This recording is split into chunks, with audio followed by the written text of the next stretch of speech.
आ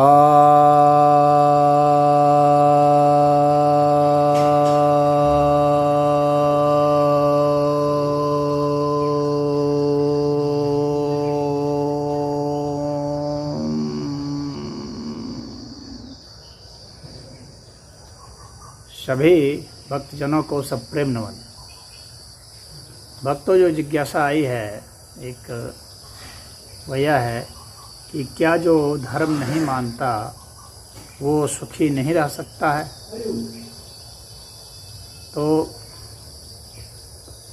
यह समझ लें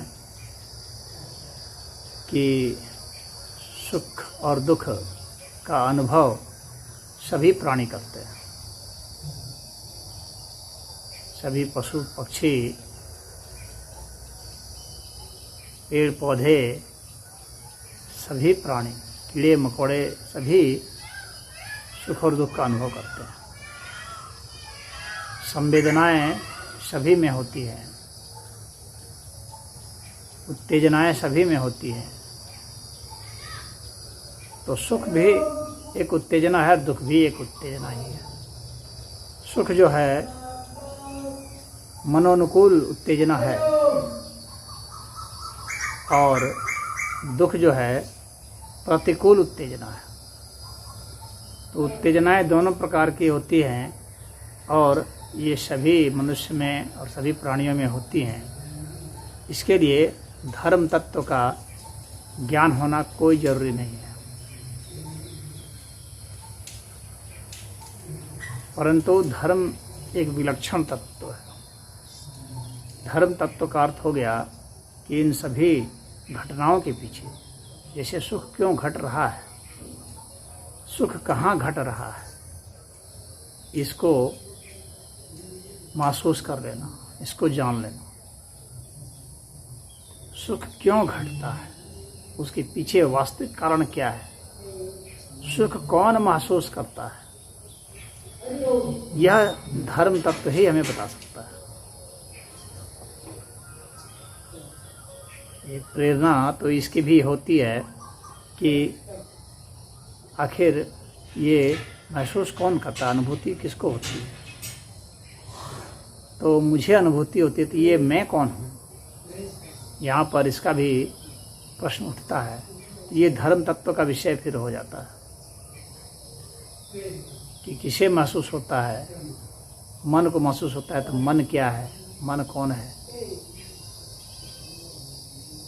अंतःकरण को महसूस होता है, अंतःकरण क्या है, कौन है। जीवात्मा को महसूस होता है, वह कौन है, वह क्या है, कैसे महसूस होता है, इसकी प्रक्रिया क्या है। तो ये सुख की प्रक्रिया और दुख की प्रक्रिया और इसकी घटना का स्थल और इसके कारण और किस तरह से जब हम इन सब के विज्ञान को, रहस्य को जान लेते हैं, तब सबसे बड़ी जो बात होती है जो सामान्य प्राणी महसूस नहीं कर पाते, वह यह है कि इसको रेगुलेट करना। कि दुख के भी क्षण आएँ तो सदैव हम दुख से मुक्त रहें, सुख के भी क्षण आएँ तो सुख से मुक्त रहें। यानी सुख और दुख इन दोनों ही प्रक्रियाओं में सम रहें। यह धर्म तत्व का मतलब है। धर्म तत्व के बोध से ही ऐसा संभव है। तो उनको सम करना, सुख और दुख को, इसके लिए तो धर्म तत्व का ज्ञान होना अति आवश्यक है। और तभी जाकर के यह योग हो पाता है। सुख दुखे समे कृत्वा अभा अलाभो जया जय। यह जो गीता में भगवान ने संदेश दिया है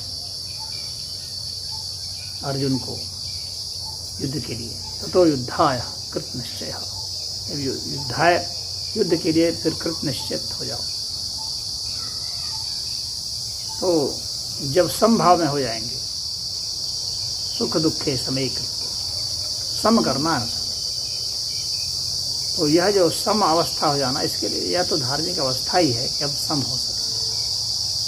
और जो ऐसा हो जाते हैं, इसका अर्थ है कि धर्म तत्व का उनको बोध हो गया है, क्योंकि वे ही ऐसा कर सकते हैं और जो नहीं हो सकते हैं वे ऐसा नहीं कर सकते हैं। तो धर्म को मानना क्यों जरूरी है और मान करके फिर उस पर प्रयोग करना क्यों जरूरी है। जब हम प्रयोग करेंगे तो ही हमें उसका बोध होगा, तो हम समझ में हमें आएगा कि धर्म तत्व की आवश्यकता क्या है। अन्यथा जो उत्तेजना है, कोई भी चीज़ खा लिए जो हमें पसंद है तो हमें सुख की वृत्ति हो जाती है। वही जब हम बहुत ज़्यादा मात्रा ले लिए तो फिर वही दुख को पैदा कर देता है। कुछ जो हमें प्रिय लगता है उसको सुन लेते हैं, तो उसके लिए धर्म तत्व को मानने की हमें कोई ज़रूरत नहीं होती है। लेकिन ये घटना जो घट रही है होती है, ये धर्म तत्व की वजह से ही घट रही होती है।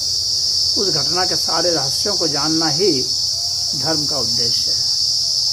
तो उसको बोध तो कर सकता है, लेकिन उसके रहस्य को जानना यह धर्म तत्व का है, और उस रहस्य को महसूस करना, अपने भीतर अनुभूत करना, यह धर्म तत्व का विषय है।